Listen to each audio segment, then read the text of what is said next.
जो टॉपिक है वो 92 पर है। देखिए 87, 88 और 89 में हमने देखा कि कंसेंट कब डिफेंस बन जाती है, कब आपको उसकी डिफेंस मिलेगी। 91 पर हमने देखा कि उन कामों पर भी डिफेंस नहीं मिलता है, किन कामों पर जिनको कि कानूनन अपराध बना दिया गया है। जैसे हमने आपको बताया था कि मिसकैरेज के केस में, यानी कि गर्भपात के केस में, अगर किसी स्त्री की इच्छा से भी अगर गर्भपात करवाया जाता है, ठीक है, तो भले ही कंसेंट स्त्री ने ही दी है, फिर भी वो अपराध है कानूनन। इसका मतलब स्त्री ने अगर गर्भपात की परमिशन दी भी है, स्वयं के गर्भपात की, तो भी वो डिफेंस नहीं बनेगा। किसके लिए? जो गर्भपात करवाएगा या करेगा। तो ये 91 इसीलिए एक्सेप्शन पढ़ी जाती है, 91 को एक्सेप्शन के तौर पर देखा जाता है। वो एक्सेप्शन आपका सेक्शन 87, 88 और 89 का हुआ। अब जो केस आएगा वो ये केस इस तरह का केस आएगा कि भाई क्या बिना कंसेंट के भी कोई कार्य ऐसे होते हैं कि जब कंसेंट दी ही नहीं जाती। कई बार ऐसी पोजीशन होती है, देखिए कोई आदमी बाइक चला रहा है, कोई आदमी कार चला रहा है, और कार चलाते चलाते उसका एक्सीडेंट हो गया और सड़क पर बेहोशी की हालत में पड़ा हुआ मिलता है किसी सर्जन को। भाई जब सर्जन कोई जा रहा है उधर से, या कोई भी सभ्य आदमी जा रहे हैं, उन्होंने उस आदमी को उठाया, बेहोश आदमी को हॉस्पिटलाइज करने के लिए उसको ले गए। डॉक्टर ने देखा गंभीर हालत है, आदमी बिल्कुल बेहोश है। कौन उसका गार्जियन है कोई पता ही नहीं, कौन वो आदमी है कोई पता नहीं, किससे कंसेंट लेनी कोई पता ही नहीं है। लेकिन स्थिति इतनी खराब है कि परिस्थिति ऐसी है कि it means the circumstances are such that it was impossible for that person to signify his consent. देखिए, और it is impossible to get the consent of his guardian in time, और टाइम से उसके गार्जियन की permission भी नहीं ली जा सकती। जो लोग कहीं होंगे, पूछना किससे कि कौन है इसका गार्जियन, ये भी मुश्किल है। तो ऐसी परिस्थिति में उसकी कंसेंट या उसके गार्जियन की कंसेंट का इंतजार नहीं किया जाएगा। उसके जीवन को बचाने के लिए ये आवश्यक हो जाता है कई बार कि बिना कंसेंट के भी। सवाल क्या है? सवाल ये है, कंडीशन क्या रहेगी कि आप जो काम करेंगे वो काम उसके बेनिफिट के लिए होना चाहिए, बस। ठीक हो गया। और एक तो चीज बेनिफिट के लिए आपने उसका ऑपरेशन करना, भाई उसके इतना ब्लड निकल गया कि उसका तुरंत सर्जरी होनी जरूरी है, एक तो उसका बेनिफिट ही है, कुछ भी है इस तरह का। और जो भी काम जो भी डॉक्टर करेगा वो गुड फेथ में करेगा, यानी कि with proper care and caution करेगा। और तीसरी शर्त ये होनी चाहिए कि ऐसी परिस्थितियां थी उस समय उस मामले में कि उसकी कंसेंट ली ही नहीं जा सकती थी। चौथी कंडीशन क्या होनी चाहिए कि कोई भी कार्य जो इस तरह 94(2) की डिफेंस के लिए यूज, भाई 92 का डिफेंस इसमें चाहिए, उसमें जो कार्य किया गया था वो उस व्यक्ति की कंसेंट के बिना किया गया था, या उसके गार्जियन की कंसेंट के बिना किया गया था। क्यों किया गया था? क्योंकि परिस्थितियां ऐसी थी, if the circumstances are such that it was impossible for that person to signify the consent, और that it is impossible to get the consent of his guardians in time. कई बार ऐसा भी सिचुएशन होती है कि भाई कौन इसका गार्जियन है, ये कहां से पता करें, पता करने में आधा घंटा लग जाएगा, तब तक तो उस बेहोश व्यक्ति की जान निकल जाएगी, क्योंकि उसकी इतनी ब्लीडिंग हो रही है कि वो अपना बेहोश है, ना वो कंसेंट दे सकता अपने ऑपरेशन की, ना उसके गार्जियन से कंसेंट ली जा सकती इन टाइम। सवाल परिस्थिति ऐसी अगर है, ऐसी रीजनेबल सर्कमस्टांसेस उत्पन्न हो जाती हैं कि जबकि व्यक्ति की कंसेंट ली ही नहीं जा सकती है। सड़क पर चलते हुए कहीं एक्सीडेंट हो गया, उठा के कोई अस्पताल ले गया, और उसके बाद कोई घोड़े से कहीं से भी गाड़ी से गिर गया, बाइक से गिर गया, कुछ भी गिर गया, और उसके बाद वो बेहोश हो गया, इनसेन अवस्था में पहुंच गया। अब उसका ऑपरेशन होना जरूरी है, ब्लीडिंग ज़्यादा हो रही है, तो वहां पर कंसेंट की इंतजार नहीं की जाएगी कि 88 का डिफेंस लेने के लिए डॉक्टर कंसेंट के इंतजार करें। नहीं, 92 भी उनको सेव करता है ऐसी स्थिति में कि भैया परिस्थितियां ऐसी थी कि आदमी बेहोश था, परिस्थितियां ऐसी थी कि आदमी बेहोश था और उसके गार्जियन का कहीं पता नहीं था, और अगर पता चलता भी तो उनसे कंसेंट लेने के लिए इतना इन टाइम हमारे पास टाइम नहीं था कि हम इन कंसेंट का वेट करते, और हमने बिना इस व्यक्ति की या इसके गार्जियंस की कंसेंट के भी ऑपरेशन कर दिया, कुछ भी एक्ट कर दिया for the benefit of that person, तो and the act was done in good faith, with proper care and proper caution. भाई ये इंपॉर्टेंट चीज है। और परिस्थितियां वैसी होनी चाहिए दोनों टाइप की। तो ये तो था 92 में, जहां पर कि कंसेंट लेने की स्थिति ही नहीं थी आदमी की, उसकी कंसेंट ली जाती, और फिर भी उसके बेनिफिट के लिए वो काम किया गया। और उस काम से अगर किसी प्रकार से कोई भाई ऑपरेशन, देखिए डॉक्टर के केस में तो आपको सीधा मालूम है, डॉक्टर का सीधा सीधा बचाव सिर्फ उसके इंटेंशन पर रहता है कि उसका इंटेंशन क्रिमिनल इंटेंशन नहीं होना चाहिए कि भाई उसने देखा आज मेरा दुश्मन बेहोश पड़ा है तो मैं आज इसकी जान निकाल दूं, ऐसा नहीं होना चाहिए इंटेंशन। सिर्फ ज्ञान तो उसको निश्चित तौर पर होगा, भैया जिसका ऑपरेशन होना है, जिसका मानो दिमाग का ऑपरेशन होना है, तो वो तो मोस्ट डेंजरस होता ही है। तो ऐसा कोई भी खतरनाक ऑपरेशन होता है तो डॉक्टर को इतना तो मालूम होता है भैया ये ऑपरेशन खतरनाक है, और मैं जो ये करूंगा इसका उसको नॉलेज होता है कि जो मैं करूंगा वो it is likely to be cause the death of the person, ये उसकी मौत को भी कारित कर सकता है।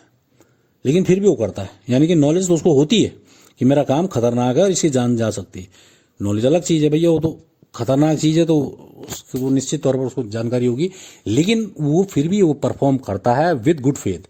गुड फेथ का मतलब with proper care and caution, पूरा सतर्कता बरतते हुए और पूरा ध्यान लगाकर।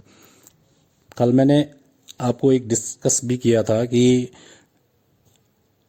सतर्कता और with proper care and caution के अंदर कुछ केसेस ऐसे भी हुए हैं कि डॉक्टर ने सादे चाकू से किसी का ऑपरेशन कर दिया। सादा चाकू माने ये जो घरों में इस्तेमाल होते हैं फल सब्जी काटने वाले चाकू से, और उसके बाद उस पेशेंट की डेथ भी हो गई बाद में।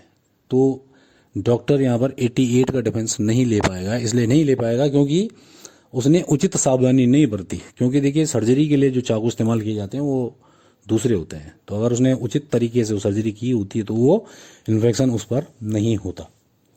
ठीक है, ऐसे ही क्वालिफाइड डॉक्टर्स की जगह क्वैक होते हैं। क्वैक माने नीम हकीम खतराए जान जिन्हें कहते हैं।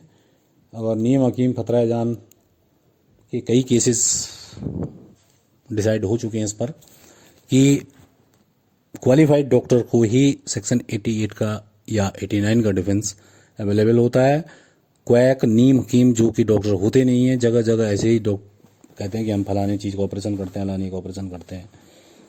इन केस अगर आप देखें तो कॉमनली समय इंडिया में पाइल्स इस तरह के जो ऑपरेशंस होते हैं, जो कि ऐसे ही लोग बंगाली लोग, वैसे पता नहीं बंगाली डॉक्टर कहते हैं इनको, क्वैक्स कहते हैं इनको कायदे से, जो क्वालिफाइड डॉक्टर नहीं होते, तो इनको इस तरह का कोई डिफेंस अवेलेबल नहीं होता है। देखिए सेक्शन 92 की जो मेन चीज है वो उन मामलों में 92 अप्लाई नहीं होगी जहां पर कि इंटेंशनली कॉजिंग डेथ। आदमी ने देखा कि भाई इस समय मेरा दुश्मन बेहोश है, परिस्थितियां ऐसी हैं कि इस समय ना तो पूछने की बात है ना कुछ है, सीधा ऑपरेशन कर देना इसका, और पूरा इरादा है कि इसको आज मार डालना है, तो तब 92 का इरादा 92 का डिफेंस अवेलेबल नहीं होगा। जैसे कि मैं आपको डिस्कस कर चुका हूं कि इंटेंशनली क्रिमिनल इंटेंशन उसका नहीं होना चाहिए, उसका सिर्फ नॉलेज भले ही हो सकता है कि भाई जो मैं काम कर रहा हूं it is likely to cause the death of the person, ठीक, और सिर्फ नॉलेज होगा। लेकिन अगर उसको नॉलेज होगा सिर्फ किसी चीज को मौत रोकने का या गंभीर चोट को रोकने का, इसके अलावा अगर दूसरी चीज का नॉलेज होगा तब जाके उसको इसका डिफेंस नहीं होगा। यानी कि अगर उसका ये नहीं है, ये उसका पर्पज नहीं है, या उसको ये ज्ञान नहीं है मानो कि भाई इससे मौत रोकनी है या इसका गंभीर चोट को रोकना है, ठीक है, तो तब जाकर 92 का अवेलेबल डिफेंस नहीं होता है। इसका मतलब इंटेंशनली किसी की मौत कारित नहीं करनी या किसी की गंभीर चोट नहीं पहुंचानी है। जो भी करेंगे आप गुड फेथ में करेंगे and for the benefit of that person करेंगे, तब जाकर 92 का यानी कि विदाउट कंसेंट आप भी आपको डिफेंस अवेलेबल हो सकता है। इसी कड़ी में हम आगे नेक्स्ट जो सेक्शन है वो 93 को डिफाइन करते हैं। 93 देखिए 93 जो सेक्शन है इसमें कंसेंट कुछ नहीं है। 93 एक सेपरेट सेक्शन है। 93 कम्युनिकेशन से कंसर्न होता है कि भैया कोई भी कम्युनिकेशन अगर गुड फेथ में यानी कि with proper care and caution अगर की जाए, कोई समाचार किसी को दिया जाए गुड फेथ में, गुड फेथ माने सतर्कता के साथ और उचित सावधानी बरतते हुए, एक प्रकार से ये कहें कि उस व्यक्ति के ही फायदे के लिए।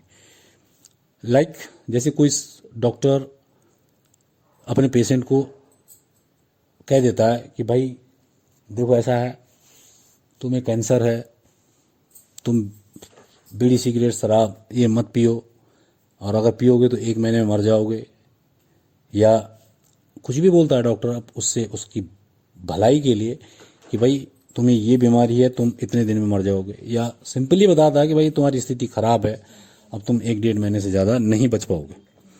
तो इस तरह की कोई भी कम्युनिकेशन अगर गुड फेथ में की जाती है, लेकिन गुड फेथ में होनी चाहिए, इंटेंशनली नहीं करनी है, ये गुड फेथ में होनी चाहिए। Related to any communication made in good faith, if any communication is made in good faith, एक पहली कंडीशन तो ये है, कोई भी कम्युनिकेशन अगर आपने गुड फेथ में की है और जिस आदमी से आपने कम्युनिकेशन किया है वो उसके फायदे के लिए किया हुआ आपने, भाई डॉक्टर ने उसके पेशेंट को बताया तो वो उसके फायदे के लिए बताता है और गुड फेथ में बताता है।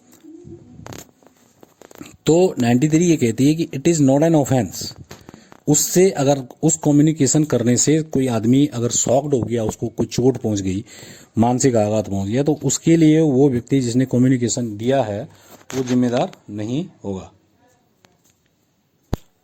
तो सेक्शन 93 में जो स्पष्ट निकल कर आता है वो ये आता है कि ये 93 उन मामलों से संबंधित है जहां की कोई आदमी दूसरे आदमी को उसके फायदे के लिए पूर्ण सतर्कता बरतते हुए, सावधानी बरतते हुए कोई सूचना देता है और उस सूचना से उस व्यक्ति को जिसको सूचना दी गई है कोई क्षति पहुंचती है। वो क्षति उसको चोट हो सकती है, उसको मानसिक आघात हो सकता है, उसको मौत हो सकती है, कुछ भी हो सकता है उस समाचार से जो उसको दिया गया उसके फायदे के लिए उचित सावधानी बरतते हुए भी दिया गया। Then it is not an offence by reason of any harm to that person to whom it is made, to whom the communication is made, जिसको कम्युनिकेशन दिया गया उसको अगर किसी भी प्रकार की क्षति पहुंचती है, तो जिसने कम्युनिकेशन दिया है अगर गुड फेथ में दिया है और उसके बेनिफिट के लिए दिया है तो 93 का डिफेंस अवेलेबल होगा। इस पर जो कोडेड एग्जाम्पल होता है वो ये है कि कोई भी सर्जन जो कि गुड फेथ में अपने पेशेंट को ये सूचना कम्युनिकेट करता है कि भाई अब आप ज़्यादा दिन जीवित नहीं रह पाओगे, and after listening that news या after listening that advice from the doctor the patient dies because of shock, then in such situation surgeon committed no offense though he knew it to be likely to cause death of that person। हालांकि वो इस बात को जानता था कि इस समाचार से इसको झटका लगेगा, लेकिन चूंकि वो सद्भावना पूर्वक उसको बता रहा था कि भाई ऐसा है, ये मत करना वो मत करना, या तुम ज़्यादा जीवित नहीं रह पाओगे, आपको ऐसी ऐसी बीमारी है, तो ये तो डॉक्टर का काम होता ही है। तो उसने उसको कम्युनिकेट किया और उससे उसको क्षति भी अगर पहुंची हो तो भी उसको इसका डिफेंस मिलता है 93।